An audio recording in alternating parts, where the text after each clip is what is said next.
नमस्कार दोस्तों, स्वागत है आपके अपने यूट्यूब चैनल एजी मस्ती में। दोस्तों, मिल्क इतने सारे जानवर देते हैं, तो जो हम अधिकतर मैं यूज करता हूँ या ह्यूमन आदमी लोग या आप लोग सभी लोग इस्तेमाल करते हैं अपने जीवन चक्र में। तो उसमें सबसे ज़्यादा जो दूध की बात की जाए तो वो भैंस है, गाय है, बकरी है, भेड़ है। तो इन सभी चीज़ों का दूध जो होता है ये इस्तेमाल किया जाता है।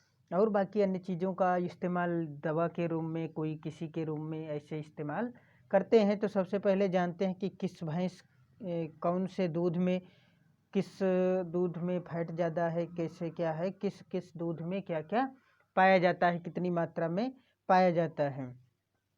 तो सबसे पहले जानते हैं कि हम अगर बात की जाए भैंस में या दूध में एनिमल के बारे में, तो सबसे पहले उसकी स्पीशीज दी गई है, वही उसी प्रकार से ये हेडिंग भी दी गई है, कंपोजिशन ऑफ मिल्क प्रतिशत body weight of the different species. इस प्रकार से अन्य विभिन्न जो जातियां होती हैं गाय या भैंस की या गाय की, जानवर की दूध देने वाले, तो उन सभी जातियों में कितने प्रतिशत में क्या क्या पाया जाता है, उन सभी के बारे में आपको जानकारी देने वाला हूँ। तो जनरल जो बात होती है वो इस प्रकार से है। तो सबसे पहले बात करते हैं काऊ की। गाय में जो पानी की मात्रा होती है, गाय में जो दूध, गाय का जो दूध होता है उसमें पानी की मात्रा जो होती है वो 86% होती है, और भैंस का जो दूध होता है उसमें 82% होती है। तो इस प्रकार से गाय के दूध में पानी की मात्रा ज़्यादा होती है, इसलिए गाय की अपेक्षा भैंस का दूध गाढ़ा हो जाता है और गाय का दूध पतला बन जाता है, क्योंकि ये उसके बॉडी वेट के अनुसार ही जो है दूध की मात्रा में पानी और फैट, प्रोटीन, लैक्टोज इन सभी का कार्य होता है। तो आइए जानते हैं काऊ जो होती है, गाय होती है, गाय में दूध पानी की मात्रा कितनी है। गाय के दूध में पानी की मात्रा 86.61%, 61%, और गाय के दूध में फैट की मात्रा 4.25%। उसके बाद प्रोटीन जो होती है वो 3.58% होती है। और जो दूसरा अन्य टॉपिक आता है हमारा, अन्य जो आता है वो है लैक्टोज की मात्रा। तो लैक्टोज की मात्रा जो होती है वो 4.9% होती है। दोस्तों, लैक्टोज क्या होती है? लैक्टोज एक शर्करा होती है जिसकी वजह से ही गाय के दूध में या भैंस के दूध में दूध से दही बनने का कार्य कंप्लीट हो जाता है। तो लैक्टोज पे ही लैक्टोबैसिलस एक बैक्टीरिया होती है, उसी बैक्टीरिया के कारण वो लैक्टोज पे क्रिया करके दूध को दही में बदल देता है।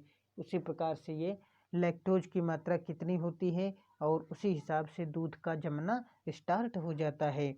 तो दोस्तों, अगला बात करते हैं भैंस की। तो भैंस में जो भैंस के दूध में पानी की प्रतिशत मात्रा 82.76% होती है, और भैंस में फैट की मात्रा 7.38% होती है। दोस्तों, भैंस का दूध इसीलिए फैट की मात्रा ज़्यादा होने के कारण लोग उसको पसंद करते हैं और भैंस का दूध उत्पादन करते हैं। इसके बारे में दूध तो गाय ज़्यादा देती है, पर सबसे ज़्यादा अगर फैट की बात की जाए तो उसमें भैंस सामान्यतया भैंस में फैट की मात्रा ज़्यादा होती है भैंस के दूध में।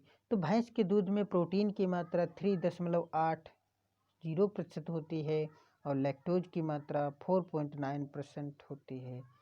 उसके बाद बात की जाए बकरी में, तो बकरी के जो दूध होते हैं, बकरी का जो दूध होता है उसमें 87% की मात्रा पानी होती है। दोस्तों, सबसे ज़्यादा बकरी के दूध में पानी की मात्रा होती है 87%।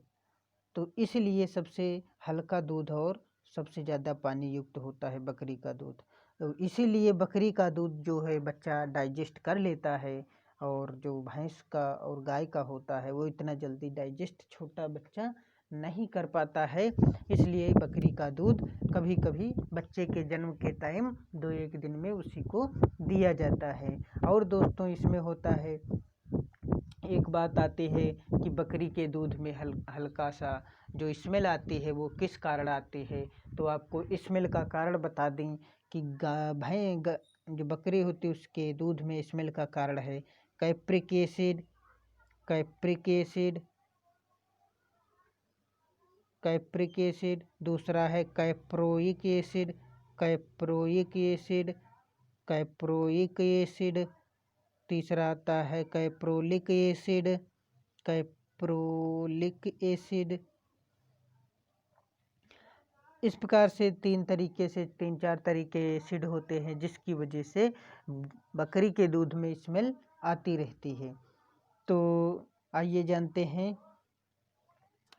कि जो बकरी का दूध है उसमें पानी की मात्रा 87%, फैट की मात्रा 3.5%, और प्रोटीन की मात्रा 3.1% और लैक्टोज की मात्रा 4.6% होती है। उसी प्रकार से जो सीप है वो 79.5%, फैट 5.3%, प्रोटीन जो होती है सबसे ज़्यादा प्रोटीन भेड़ के दूध में प्रोटीन पाई जाती है और 4.6% लैक्टोज पाया जाता है। उसके बाद जो कैमल आता है ऊँट में फैट की मात्रा 4.9%, 3.7% प्रोटीन, लैक्टोज 5.1% पाया जाता है। उसके बाद आता है ह्यूमन आदमी, जो ह्यूमन प्रजाति में दूध होता है उसमें फैट जो पाई जाती है 4.5%, 1.1% प्रोटीन, 6.8% पाई जाती है लैक्टोज। सबसे ज़्यादा आदमी के दूध में लैक्टोज की मात्रा पाई जाती है और इसीलिए कहते हैं कि फीमेल को मच्छर ज़्यादा काटते हैं क्योंकि उसमें लैक्टोज की शर्करा होती है और लैक्टोज का हल्का सा स्वाद मीठा होता है। उसके बाद दोस्तों कुछ मच्छर जो अब बात आई बता ही दें। सबसे ज़्यादा मच्छर अगर मेल फीमेल दोनों बैठे हैं तो उसमें से सबसे ज़्यादा फीमेल को मच्छर काटते हैं। उसके बाद आती है न्यूट्रेंट जो होता है उसमें बैक्टीरिया का फॉर्मेशन कौन सा होता है। तो जो दूध में कार्बोहाइड्रेट होता है उस पे स्ट्रेप्टोकोकस लैक्टिस बैक्टीरिया कार्य करता है। दूध में जो प्रोटीन होती है उस पे बैसिलस सबटिलस बैक्टीरिया कार्य करता है और दूध में जो फैट होती है उसमें स्यूडोमोनास फ्रैगी जो होता है इस पे बैक्टीरिया कार्य करता है। उसके बाद आता है conversion of milk into curd, जो दूध से दही को बदलने का कार्य करता है, उसका क्या नाम है। तो आप बता सकते हो दूध से दही बदलने का कार्य लैक्टोबैसिलस थर्मोफिलस बैक्टीरिया जो होता है वो बैक्टीरिया ही दूध से दही बनाने का कार्य करता है। तो इस प्रकार से जो ये मुख्य बैक्टीरिया हैं ये दोस्तों बहुत महत्वपूर्ण हैं परीक्षा की दृष्टि से, इनको आप ध्यान रखें। ये बैक्टीरिया पूछ दिया जाता है कि कार्बोहाइड्रेट में बैक्टीरिया कौन है, प्रोटीन और फैट और conversion of milk into curd में कौन सा बैक्टीरिया अवेलेबल होता है। इस प्रकार से पूरी प्रोसेस कंप्लीट होती है। तो दोस्तों कैसी लगी जानकारी? अगर जानकारी अच्छी हो तो चैनल को सब्सक्राइब ज़रूर करें और दोस्तों को शेयर करें जिससे आने वाला हर वीडियो सबसे पहले आप तक पहुंचे। तो आज के लिए बस इतना ही, मिलते हैं कल किसी नई जानकारी के साथ। थैंक यू, धन्यवाद, जय हिंद, जय भारत।